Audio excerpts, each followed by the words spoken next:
অঙ্ক মেলাতে গিয়ে কি আবার ভুল করবে বাংলাদেশ? এশিয়া কাপের গ্রুপ পর্বে আফগানিস্তান ম্যাচে বাংলাদেশের বোলিং বিভাগ দেখে খটকা লেগেছিল অনেকেরই। সুপার ফোরে ওঠার পর সেই খটকাই বড় প্রশ্ন হয়ে দাঁড়িয়েছে, বাংলাদেশের ৫ নম্বর বোলারকে? কিংবা আদৌ কোনো ৫ নম্বর বোলার খেলাবে তো বাংলাদেশ?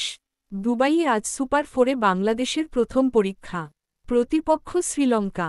স্বাভাবিকভাবেই ম্যাচের আগেও এই বিষয়টা আলোচনায় আছে।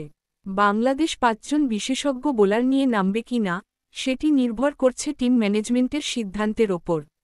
প্রতিপক্ষ, কন্ডিশন, দলের শক্তি, সব মিলিয়ে চূড়ান্ত সিদ্ধান্ত নিতে হবে। কিন্তু বিষয়টি আর এড়িয়ে যাওয়ার সুযোগ নেই। আফগানিস্তান ম্যাচেই সেটা স্পষ্ট হয়ে গেছে। আবুধাবিতে আফগানিস্তানের বিপক্ষে গ্রুপ পর্বের শেষ ম্যাচ ছিল বাঁচা মরার লড়াই। এমন ম্যাচে বাংলাদেশ নামল ৪ বিশেষজ্ঞ বোলার নিয়ে: নাসুম আহমেদ, রিশাদ হোসেন, তাসকিন আহমেদ ও মোস্তাফিজুর রহমান। ২ জন স্পিনার, ২ জন পেসার। ১৫৪ রানের পুঁজি নিয়ে বোলিংয়ে নেমে ৪ বিশেষজ্ঞ বোলার কাজ চালালেও দুশ্চিন্তা বাড়ালেন ২ খণ্ডকালীন বোলার সাইফ হাসান ও শামীম হোসেন।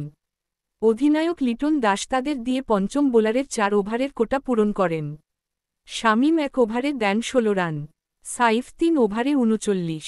কারও ভাগ্যে উইকেট মেলেনি, অর্থাৎ দুজন মিলে ৪ ওভারে খরচ করেছেন ৫৫ রান। ক্রিকেট বিশেষজ্ঞদের চোখ এড়িয়ে যায়নি এই চিত্র। ভারতের খ্যাতিমান ধারাভাষ্যকার হার্ষা ভোগলে ও রোহান গাভাস্কারের কাছে ক্রিকবাজ জানতে চেয়েছিল, বাংলাদেশ কি মেহেদী হাসানকে একাদশে ফেরাবে? হার্ষার উত্তর ছিল, এটা ভেবেচিন্তে নেওয়ার মতো সিদ্ধান্ত। হয়তো ম্যাচের দিন সকালে নেওয়া হবে।